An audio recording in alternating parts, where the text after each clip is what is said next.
Daily আপন দেশ .com-এর তরফ থেকে আপনাদেরকে শুভেচ্ছা জানাচ্ছি। আজ আমরা একজন সিনিয়র সাংবাদিক, লেখক এবং আলোচক, যার কথা আমরা টকশোতে বিভিন্ন সময় দেখে থাকি, শুনে থাকি। আজকের যে প্রধান উপদেষ্টা জাতীয় সংসদ নির্বাচন এবং গণভোট নিয়ে যে তার প্রত্যাশার কথা জানিয়েছেন, আমরা কথা বলবো আমাদের সিনিয়র সাংবাদিক, লেখক এবং আলোচক জনাব মাহবুব আলম সাহেবের সাথে। আমরা জানার চেষ্টা করব এই গণভোটের ইতিহাস, বর্তমান এবং ভবিষ্যৎ নিয়ে। একই সঙ্গে জাতীয় সংসদ নির্বাচনের বিশেষ বার্তা আমরা খুঁজে পাবো তার আলোচনা থেকে। আমরা চলে যাচ্ছি জনাব মাহবুব আলম ভাইয়ের কাছে। আপন দেশের দর্শক শ্রোতাদের প্রতি আমার শুভেচ্ছা, অভিনন্দন। এবং আজকের প্রধান উপদেষ্টা, অন্তর্বর্তী সরকারের প্রধান উপদেষ্টা ডক্টর মোহাম্মদ ইউনূস জাতির উদ্দেশ্যে যে ভাষণ দিয়েছেন, পুরো জাতিকে, তার এই ভাষণ পুরো জাতিকে উজ্জীবিত করেছে। অবশ্যই এটাও ঠিক যে শুরু থেকেই ডক্টর ইউনূসের যে জাতির উদ্দেশ্যে যখন ভাষণ দিয়েছে, তার যে বক্তব্য, বিবৃতি জাতিকে ভীষণভাবে উজ্জীবিত করেছে। এইখানেই একটা বড় ধরনের পার্থক্য আমরা লক্ষ্য করি। অতীতে যারা যখন ক্ষমতায় ছিল, সেই প্রধানমন্ত্রী হোক অথবা রাষ্ট্রপতি হোক, তারা জাতিকে আর যাই হোক সেইভাবে উদ্বুদ্ধ করতে পারে নাই। এইটা একেবারেই ব্যতিক্রম। আর আজকে যে গণভোট এবং সংসদ নির্বাচন একই দিনে ঘোষণার মধ্য দিয়ে আমি মনে করি ডক্টর ইউনূস ও অন্তর্বর্তী সরকারের প্রধান উপদেষ্টা অত্যন্ত সাহসী একটা বক্তব্য দিয়েছেন এবং সাহসী পদক্ষেপ নিয়েছেন। কারণ রাজনীতির মাঠে, রাজনীতির ময়দানে পরস্পর বিরোধী শক্তি বিরাজমান। আপনারা জানেন যে জামাত ইসলামের নেতৃত্বাধীন 8টি ইসলামপন্থী দল দীর্ঘদিন ধরে দাবি করে আসছে যে গণভোট আগে হতে হবে এবং গণভোট ছাড়া জাতীয় নির্বাচন হতে পারবে না। অন্যদিকে বিএনপির দাবি ছিল যে গণভোট এবং জাতীয় নির্বাচন, সংসদ নির্বাচন একই দিনে হতে হবে। এবং বাংলাদেশের রাজনীতির আরেকটি শক্তিশালী দল এনসিপি, নবগঠিত, কিন্তু এরা হলো গণ অভ্যুত্থানের মধ্য দিয়ে গড়ে ওঠা, যাদের নেতৃত্বে গণ অভ্যুত্থান হয়েছিল, তাদের দল যেটা বলছিল সেটাও খুব হিসাবে নেওয়ার ব্যাপার ছিল। তারা কি বলছিল যে না, আপনার গণভোটের আগে এই জুলাই সনদের আইনগত ভিত্তি দিতে হবে। আইনগত ভিত্তি ছাড়া এই জুলাই সনদ একটা কাগজ, একটা ঝালমুড়ি খাওয়ার কাগজ। তো আমি যেটা লক্ষ্য করলাম যে এই জন্যে ডক্টর ইউনূস সমস্ত রাজনৈতিক দলগুলোকে বলেছিলেন যে আপনারা 7 দিনের মধ্যে নিজের একটা মীমাংসায় আসেন, একটা ঐক্যমতে আসেন, একটা ঐক্যমতের ভিত্তিতে আমরা সিদ্ধান্ত নিই। কিন্তু আমরা লক্ষ্য করলাম যে রাজনৈতিক দলগুলো কিন্তু ঐক্যমত দূরে থাক, তারা পরস্পর আলোচনার মধ্যেই আসতে পারল না। অর্থাৎ রাজনৈতিক দলগুলোর এই চরম ব্যর্থতার মধ্যে ডক্টর ইউনূস আজকে এমন একটি ফর্মুলা দিলেন, যে ফর্মুলা আমার বিশ্বাস সমস্ত রাজনৈতিক দলগুলোকেই আস্থায় নিতে পেরেছে। যেমন এই যে বলা হচ্ছে একই দিনে নির্বাচন, গণভোট এবং সংসদ, এতে বিএনপির খুশি হওয়ার বিষয় আছে। বিএনপি আত্মতৃপ্তি লাভ করতে পারবে যে আমাদের দাবি অনুযায়ী এটা হচ্ছে।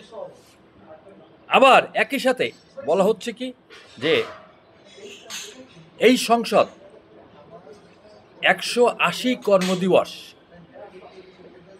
সংবিধান পরিষদ হিসেবে কাজ করবে। এটা বিএনপির আপত্তির জায়গা, যেটা দীর্ঘদিন ছিল। বিএনপির কথা হলো যে আমরা একটা সংসদ করব, সংসদে বসে আমরা সব ঠিক করব, সংসদের বাইরে আবার কি।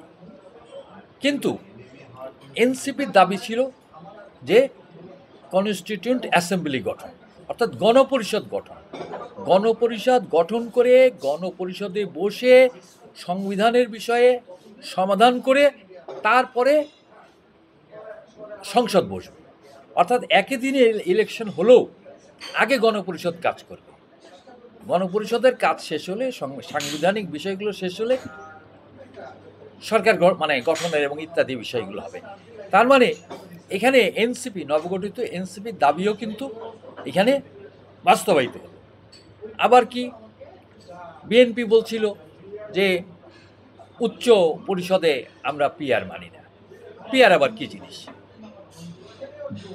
কিন্তু আমরা দেখলাম উচ্চ পরিষদে জামাতের দাবি ছিল পিআর, প্রতিনিধিত্বমূলক, মানে ভোটের ভোটের আনুপাতিক হারে নির্বাচন। আবার এনসিপিরও কিন্তু শুরু থেকে এই দাবি ছিল। অর্থাৎ এই ক্ষেত্রে আমরা দেখছি জামাতে ইসলামী এবং এনসিপির দাবি বাস্তবায়িত হল। অর্থাৎ আজকের যে ভাষণ, আজকের যে বক্তব্যের মধ্য দিয়ে ডক্টর ইউনূস মানে প্রধান তিনটি রাজনৈতিক পরস্পর বিরোধী দলকে প্রত্যেকেই কিন্তু খুশি করতে পেরেছে। আবার একটু নাখোশ জায়গাও আছে, কিন্তু গণতন্ত্রে উত্তরণের যে বৃহত্তর একটা বিষয় আছে, আমার বিশ্বাস যে এই সময়ে এসে বিএনপি ওই যে উচ্চকক্ষে পিআরের বিষয়টা বিএনপি মেনে নেবে। কারণ বিএনপি ঐক্যমত কমিশনের আলোচনায় নোট অফ ডিসেন্ট দিয়েছিল। নোট অফ ডিসেন্ট দেওয়া মানে কি? এটা কিন্তু বাতিল না। নোট অফ ডিসেন্ট দেওয়া মানে হচ্ছে আমার আপত্তি আছে, অর্থাৎ আমি নিমরাজি। তো আমি মনে করি যে এইটা একটা এক্সিলেন্ট ভাষণ। অদূর ভবিষ্যতে বাংলাদেশের গণতন্ত্র নির্মাণের ইতিহাসে ডক্টর ইউনূসের এই ভাষণ একটি ঐতিহাসিক ভাষণ হিসেবে স্বীকৃত হবে। এই তো বিষয়। আরেকটু আমি যেটা জানতে চাচ্ছি সেটা হচ্ছে যে উচ্চকক্ষ আর নিম্নকক্ষের মধ্যে আসলে উচ্চকক্ষকে নিম্নকক্ষ কতটুকু গুরুত্ব দিবে বা গুরুত্ব পাবে, বা কখন সেটা গুরুত্বপূর্ণ হয়ে উঠবে? এটা খুব ভালো প্রশ্ন, কারণ আমাদের এখানে এই প্র্যাকটিসটা তো নাই। এই প্র্যাকটিস অন্য দেশে আছে, এই প্র্যাকটিস পাকিস্তানে আছে, এই প্র্যাকটিস ভারতে আছে, এই প্র্যাকটিস ব্রিটেনে আছে, এবং পৃথিবীর বিভিন্ন দেশে আছে দুই কক্ষ বিশিষ্ট, যেখানে মানে ইভেন নেপালের মতো দেশেও দুই কক্ষ আছে। আমাদের এখানে এটা ছিল না। কাজেই এর মানে প্র্যাকটিসটা কিভাবে হবে? কারণ সরকার গঠন করার দায়িত্ব হচ্ছে নিম্নকক্ষের, অর্থাৎ নিম্নকক্ষের এমপিরা তারা সরকার গঠন করে এবং সরকার পরিবর্তন। এই ক্ষেত্রে উচ্চকক্ষের যারা এমপি তাদের কিছু করণীয় হয়, কিন্তু যখন সরকার গঠনের পর যখন তারা কোনো বিল পাস করবে, সেই বিলটা কিন্তু আগে যেটা হতো নিম্নকক্ষে, আগে আমাদের এক কেন্দ্রিক একটা ব্যবস্থা ছিল, ওটা সরাসরি চলে যেত রাষ্ট্রপতির কাছে, রাষ্ট্রপতি সই করে দিতেন, অথবা রাষ্ট্রপতি রিজেক্ট করতে পারতেন, অথবা রাষ্ট্রপতি ব্যাক করাতে পারতেন। তা আমাদের দেশের রাষ্ট্রপতিরা অতীত ইতিহাসে এরকম ঘটনা নাই, রিজেক্ট করার ঘটনা নাই। পৃথিবীর বহু দেশে আছে, রাষ্ট্রপতির কাছে বিল নিয়ে গেছে, রিজেক্ট করে দিয়েছে, যে ভাই আপনারা ঠিক করে আনেন। কিন্তু আমাদের এখানে এটা নাই, কারণ রাষ্ট্রপতি সেই ক্ষমতাই আমরা অতীতে দেই নাই। রাষ্ট্রপতিকে আমরা কাঠের পুতুল করে রেখেছি, অথবা বিচারপতি শাহাবুদ্দিনের ভাষায় রাষ্ট্রপতির ক্ষমতা হলো শুধু মাজার জিয়ারত। তো এই যে সংবিধান যে সংস্কারের যে কমিশনের যে রিপোর্ট আছে, এই রিপোর্ট যদি বাস্তবায়ন হয়, এবং বাস্তবায়ন হতে হবে, বলা হচ্ছে 180 কর্মদিবসের মধ্যে এটা বাস্তবায়ন করতে হবে। তা না হলে এটা অটো বাস্তবায়িত বলে ধরে নেওয়া হবে। এখন বলবেন যে পার্লামেন্ট সদস্য যদি না করে তাহলে কি হবে? তারা নাও করতে পারে। সেই ক্ষেত্রে কি হবে? জাতি তাদেরকে কিভাবে দেখবে? তো ডক্টর ইউনূস সাহেব পুরো রাজনৈতিক দলগুলোকে একভাবে কিন্তু হাত পা বেঁধে দিয়েছেন, অর্থাৎ তাদের এদিক ওদিক যাওয়ার কোনো সুযোগ নেই, তাদেরকে এটা বাস্তবায়ন করতে হবে। এবং এর যে ভিত্তিতে যখন একজন প্রধানমন্ত্রী হবেন, এই প্রধানমন্ত্রীকে যদি অনাস্থা দেওয়া হয়, সেই অনাস্থার ক্ষেত্রে উচ্চ পরিষদের যারা সদস্য তারাও কিন্তু এই অনাস্থা প্রস্তাবে অংশগ্রহণ করতে পারবে। তার মানে উচ্চকক্ষ এবং নিম্নকক্ষ দুইটারই ভোট লাগবে। নিম্নকক্ষে সাধারণত যারা সরকার গঠনে থাকবে, সরকার থাকবে, তাদের মেজরিটি থাকবে। উচ্চকক্ষে কিন্তু কখনোই সরকারের মেজরিটি থাকবে না। যদি বলেন এটা কীরকম, কারণ আপনারা জানেন বাংলাদেশের ইতিহাস বলে এবং সারা বিশ্বের ইতিহাস বলে, যে দল সরকার গঠন করে তারা সাধারণত 30, 35, 36 বাংলাদেশি ইতিহাসে সর্বোচ্চ 41% পর্যন্ত ভোটে সরকার দলে ক্ষমতায় যাওয়ার ইতিহাস আছে। তাহলে আমরা ধরে নিলাম বিএনপি বড় দল, তারা সরকার গঠন করবে, তারা 41% বা 40% তারা ভোট পেল, 200 আসন পেল, এটা ধরে নিলাম। এটা পাবে এমন কোনো কথা আমি বলছি না। তারা উচ্চকক্ষে তারা কত পাবে? 40% ভোটে তারা 40টা আসন পাবে। তাহলে বাকি 60টা আসন কারা পাবে? অন্যেরা পাবে। অর্থাৎ উচ্চকক্ষে সরকারি দলের সমানে সরকারি দলের মেজরিটি হওয়ার কোনো সুযোগ নেই। তাহলে উচ্চকক্ষ যখন বিরোধী দলের হাতে থাকবে তখন এটা ক্ষমতার ভারসাম্য তৈরি হবে। এটা হচ্ছে মানে চেক অ্যান্ড ব্যালেন্সের জায়গাটা নিশ্চিত করা যাবে। তা এই যে বিষয়টা, যেটা হচ্ছে আমাদের জুলাই অভ্যুত্থানের আকাঙ্ক্ষাটা কি? জুলাই অভ্যুত্থানের আকাঙ্ক্ষা হচ্ছে নতুন বন্দোবস্ত, পুরনো বন্দোবস্ত বাতিল করে নতুন বন্দোবস্ত। এখন নতুন বন্দোবস্ত শুরুটা কোত্থেকে করতে হবে? শুরুটা তো সংবিধান দিয়েই করা উচিত, সাংবিধানিক কাঠামোটার পরিবর্তন দিয়েই করা উচিত। একটা জিনিস আমি যদি জানতে চাই, সেটা হচ্ছে যে গণভোট এবং জাতীয় সংসদ নির্বাচনের বিষয়গুলো একই দিনে হচ্ছে। তাহলে আসলে সাধারণ মানুষ তো গণভোটে হা না কি দিতে হবে, এটা কিভাবে মানুষ অবগত হতে পারবে? এই ক্ষেত্রে আপনার পরামর্শ কি?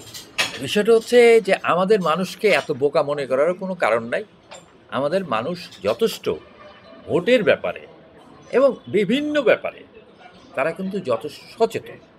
কেন আপনি জানেন, ইউনিয়ন পরিষদের যখন নির্বাচন হয়, চেয়ারম্যান এবং মেম্বারদের আলাদা আলাদা ভোট হয়।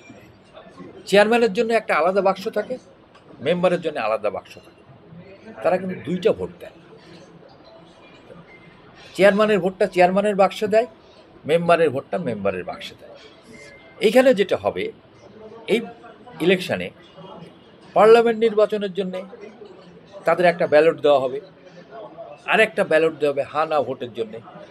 তারা হা না ভোটের টিক দিয়ে হা না ভোটের যে বাক্সটা আছে সেটার মধ্যে ফেলবে। আর পার্লামেন্ট ইলেকশনের জন্যে তারা যে সিলটা দিয়ে সেই জায়গায় তারা ফেলবে। তো এইটা বোঝার কোনো মানে এটা না বোঝার কোনো ব্যাপার না। আর তাছাড়া যে প্রত্যেকটা নির্বাচনী বুথে ওইখানেও তো নির্বাচনী কর্মকর্তারা আছে, তারা তো ওখানে লেখা থাকবে এটা হচ্ছে সংসদ নির্বাচনের ভোট, আর এটা থাকবে হা না ভোট। তারা তাদেরকে দেখিয়ে দেবে, ভাই এখানে না, আপনি এখানে ফেলেন। এই কাজটুকু তো করতে হবে। তো আরেকটা জিনিস জানতে চাচ্ছি যে আপনি বলছেন যে আজকে প্রধান উপদেষ্টার ভাষণ সবগুলো রাজনৈতিক দলকে খুশি করা হয়েছে এবং তাদের প্রত্যাশা পূরণ হয়েছে। এখনও আমরা দেখছি যে একটা রাজনৈতিক দল সেই আগের অবস্থায় অনড় আছে যে গণভোটে আগে করতে হবে, এরকম একটা। তো তাদের উদ্দেশ্যে যদি কিছু বলতেন। বিষয়টা হচ্ছে যে আজকে প্রধান উপদেষ্টার ভাষণ সব রাজনৈতিক দলকে খুশি করার জন্য যেমন করেছেন, কিন্তু সবার শতভাগ প্রত্যাশা তিনি পূরণ করতে পারেন না। এবং এটা কখনোই পৃথিবীর কেউই শতভাগ প্রত্যাশা পূরণ করতে পারে না।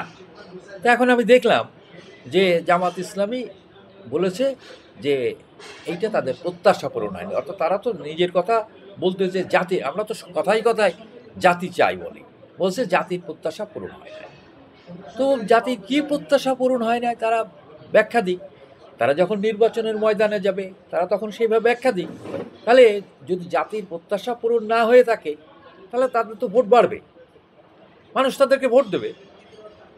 তো কাজেই এইটা নিয়ে আমার মনে হয় আবার একদিক থেকে দেখলাম যে বিএনপির আমি যে অফিসিয়াল যে প্রতিক্রিয়াটা আমি দেখি না, বিএনপি নেতৃবৃন্দের একটা প্রতিক্রিয়া দেখেছি।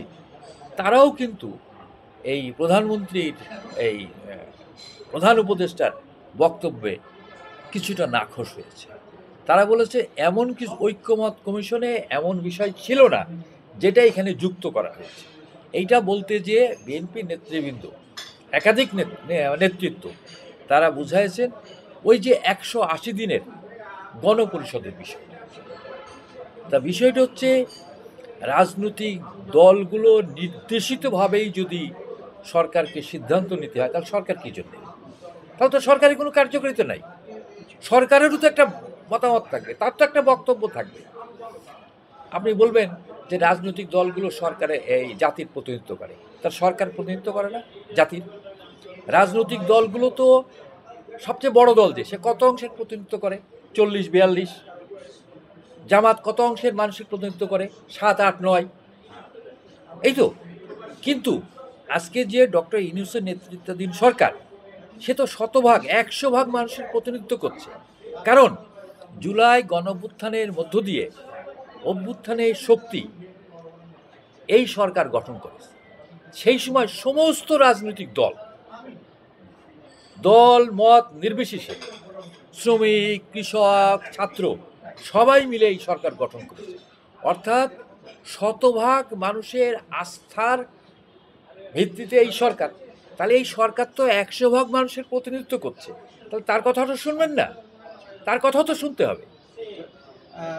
আমরা যদি ধরে নিই যে ফেব্রুয়ারির প্রথমার্ধে জাতীয় সংসদ নির্বাচন, আপনি প্রবীণ সাংবাদিক, বিভিন্ন সময় আপনি বিভিন্ন প্রার্থীকে ভোট দিয়ে আসছেন। আগামী নির্বাচনে তরুণ ভোটারদের উদ্দেশ্যে আপনি প্রবীণ হিসেবে আপনার আহ্বান কী থাকবে? প্রথমত হচ্ছে, আমি মনে করি যে বাংলাদেশের তরুণরা না, যুবকরা ভোট দিতে পারে না। সত্যিকার অর্থে আমাদের এখানে বলা হচ্ছে যে গত 1.5 যুগ ভোট দিতে পারে না। আমাদের রাজনৈতিক নেতারা বক্তৃতা বিবৃতি এটা বলছে, আমি কিন্তু রাজনৈতিক নেতাদের এই বক্তব্য বিবৃতির সাথে একমত না। প্র্যাকটিক্যালি আমার দেশে সর্বশেষ ভোট হয়েছে 2001 সালে। 1 সালের পরে যে ভোটগুলো হয়েছে এগুলো কোনো ভোট না। এটা কোনোটা রাতের ভোট দিনে, মানে ওটা কোনো ভোট হয় না। তাহলে যে ছেলেটা 18 বছর পূর্ণ হয়েছে 2002 সালে, তার বয়স এখন কত? সে তো যুবকের থেকে পৌরত্বের দিকে চলে গেছে। কাজেই শুধু তরুণ বা যুবক না, 40-42 বছরে যারা পৌর, তারাও কিন্তু ভোট দিতে পারে না। তো কাজেই আমার ভোট দেওয়ার প্যাটার্নটা কি হবে বলা কিন্তু খুব কঠিন। কারণ এই যে এখন বলা হচ্ছে না, বিএনপি হিসাব করছে আমার তো 40% ভোট আছে, জামাত তো হিসাব করছে আমার 7-8% আছে, এটা বেড়ে 15% হয়ে যাবে। আবার অন্য দলগুলো একইভাবে হিসাব করছে। আমি নিশ্চিতভাবে বলতে পারি ভোটের এই হার একেবারে চেঞ্জ হয়ে যাবে, এবং আগামী নির্বাচনে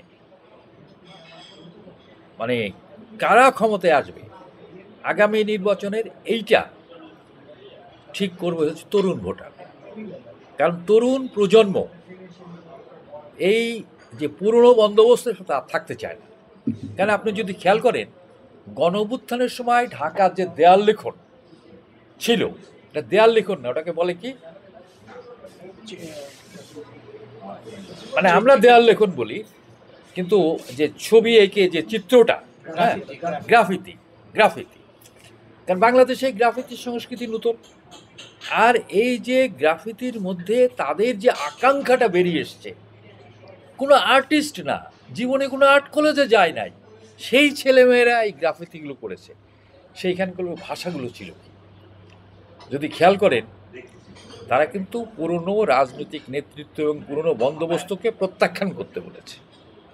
কিন্তু আমরা কি দেখছি, আমাদের পুরনো রাজনৈতিক দল, বড় বড় রাজনৈতিক দল, তারা কিন্তু নতুন বন্দোবস্তের জায়গায় পুরনো বন্দোবস্ত বহাল রাখতে চাচ্ছে।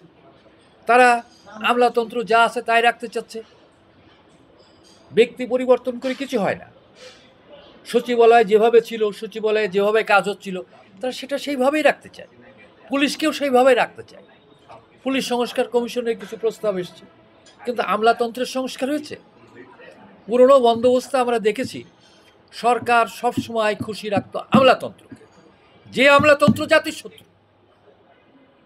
এই আমলারা কৃষক, শ্রমিক, সাধারণ মানুষের শত্রু। আমরা কি দেখেছি স্বৈরাচারী ফ্যাসিস্ট আমলে আমরা দেখেছি যে গার্মেন্টস শ্রমিকের বেতন বাড়ে না, চা বাগানের শ্রমিকের দৈনিক মজুরি আজকের যুগে এসে 147 টাকা, এবং আমার আমলারা কি বলে হাসি খুশি মুখে ক্যামেরার সামনে এসে বলে যে 125 টাকা থেকে ওদের দৈনিক মজুরি 147 টাকায় উত্তীর্ণ করা হয়েছে বা বাড়ানো হয়েছে। কি পরিমাণ নির্লজ্জ বেহায়া এই আমলারা! আমরা কি দেখলাম, এই সরকার এসে, ডক্টর ইউনূসের সরকার এসে সবার আগেই আমলাদের বেতন বাড়ালো কি সব ভাতার নাম করে, আবার তাদের জন্য নতুন পে কমিশন করেছে। কই গার্মেন্টস শ্রমিকদের জন্য তো পে কমিশন করে নাই, কই সাংবাদিকদের জন্য তো ওয়েজ বোর্ড করে নাই।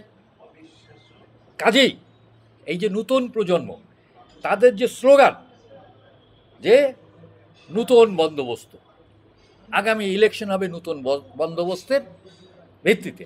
আর একটা ব্যাপার আছে, এটা আমি বলতে চাই, আমার তরুণ প্রজন্ম, প্রতিবেশী তো আমরা ইচ্ছা করলেই বদলাতে পারি না। ভারত আমার প্রতিবেশী, আমাদের একমাত্র প্রতিবেশী বলা যায়, কারণ আমাদের চারপাশে আর কেউ নেই। আছে বঙ্গোপসাগর, হাওর মাছ, তারাও আমাদের প্রতিবেশী। কিন্তু আমার মূল প্রতিবেশী, যেখানে মানুষ বসবাস করে, মনুষ্য বসতির অঞ্চল, তার নাম হলো ভারত। আমরা অনেকে বলি ইন্ডিয়া, ব্রিটিশদের দেওয়া নাম। তো আমি ইন্ডিয়াই বলতে চাই, কারণ ভারত তো এখনো ব্রিটিশদের গোলামি থেকে বেরিয়ে আসতে পারে নাই। আমার বাংলাদেশের এই তরুণ প্রজন্ম, এই যে 54 বছর ধরে ভারত আমাদের উপরে যে দাসত্ব চাপাই দিয়েছিল, তারও প্রতিশোধ নেবে। যে রাজনৈতিক দল এই দাসত্বের পক্ষে দাঁড়াবে, দিল্লির প্রতি আনুগত্য দেখাবে, ভারতীয় নেতাদের দাদাগিরি মেনে নেবে, সম্মান সমীহ করবে, এই নতুন প্রজন্ম তাদের ছুঁড়ে ফেলে দেবে। কাজেই আমার আগামী দিনের ভোট হবে দিল্লির প্রতি অনুগত না ঢাকার প্রতি অনুগত। আগামী প্রজন্মের ভোট হবে নতুন বন্দোবস্ত না পুরনো বন্দোবস্ত, সেই ভিত্তিতে। আজকে কার্যত নিষিদ্ধ ঘোষিত আওয়ামী লীগের একটা কর্মসূচি ছিল, সেটা হচ্ছে দিনব্যাপী লকডাউন। আপনি রাজধানীতে বেরিয়েছেন, কীরকম দেখলেন তাদের কর্মসূচি, এবং এটি নিয়ে যদি একটু বলতেন। এটা নিয়ে বলার কিছু নাই, কারণ বিষয়টা হচ্ছে যে আওয়ামী লীগ তো হচ্ছে পতিত স্বৈরাচার, পতিত ফ্যাসিস্ট। যারা বাতিল হয়ে গেছে, বাতিল মাল কোনো কাজে লাগে? বাসি ভাত কাজে লাগে, পচা ভাত কাজে লাগে, পেট খারাপ করে। তো আওয়ামী লীগ তো এখন সেই পচা মাল। এই পচা মাল কী করলো না করলো এতে কিচ্ছু আসা যায় না। 2-4টে গাড়ি পোড়ানো আর 2-একটা কি বলে মিছিল করানো, কারণ এই পচা মালের কিন্তু টাকা আছে। আপনারা জানেন এই মানে 28 লক্ষ কোটি টাকা তারা পাচার করেছে, আর ব্যাগে করে যেটা পাচার করেছে, সুটকেসে করে, তার তো হিসেব আমরা জানি না। এখন তারা দিল্লিতে কলকাতায় বসে আছে, ফুর্তি করছে। 71 সালে যখন আওয়ামী লীগের নেতারা একইভাবে সুটকেস টাকা নিয়ে যে কলকাতায় বসে ফুর্তি করত, আর আমার দেশের গরিব কৃষক শ্রমিকের ছেলেমেয়েরা মুক্তিযুদ্ধ করেছিল, ঠিক একইভাবে আওয়ামী লীগ ওই কাজটা করছে। এবং এইখানকার গরিব শ্রমিকদের কিছু টাকা দিয়ে দৈনিক মজুরির ভিত্তিতে তারা স্লোগান দেওয়াচ্ছে, এতে কোনো কাজ লাগবে না। কাজে এটা নিয়ে কোনো বিষয়ের ব্যাপার। আওয়ামী লীগ বা এই যে পতিত স্বৈরাচারকে এদেশের মানুষ উৎখাত করেছে, এবং এটা চিরকালের জন্য উৎখাত করেছে। আপনি নিশ্চয়ই জানেন, জার্মানিতে হিটলারের যে বাহিনীর পরাজয়ের পর, নাৎসি বাহিনীর পরাজয়ের পর, সেই ফ্যাসিস্ট শক্তি আজও ফিরে আসতে পারে নাই। তাকে আজও পর্যন্ত জার্মানিরা রাজনীতি করার অধিকার দেয় না। একইভাবে ইটালিতে মুসোলিনির পার্টিকে রাজনীতি করার অধিকার দেওয়া হয় না। 80 বছর হয়ে গেছে দ্বিতীয় মহাযুদ্ধের, তারা দেয় নাই। তাহলে আমরা বাংলাদেশের মানুষ কি করে আওয়ামী লীগকে আমরা মাপ করব? কি করে আওয়ামী লীগকে ভুলে যাব? আর আওয়ামী লীগকে মাপের কথা কারা বলে? তাদেরও মানসিকতা কিন্তু ফ্যাসিস্ট মানসিকতা। দুর্ভাগ্যজনক যে আমরা মানে স্বৈরাচার পতনের ৩-৪ দিনের মধ্যেই একটি দলের প্রধান ব্যক্তি বললেন আমরা মাফ করে দিয়েছি। আরে আশ্চর্য, তুমি কে মাফ করার? যার ছেলে মারা গেল, যার ছেলে অন্ধ হয়ে গেল, গুলি খেলো, আহত হলো, তারা তো মাফ করে নাই, জাতি তো মাফ করে নাই। আমার ২৮,০০০ কোটি টাকা লুট হয়ে গেছে, সেখানে আমারও অংশগ্রহণ আছে, আমি তো মাফ করি নাই। তিনি কে? তিনি দায়িত্ব নিলেন মাফ করার জন্য। তো এইরকম যারা মাফ করার শক্তি আছে তাদেরও এই দেশের মানুষ প্রত্যাখ্যান করে।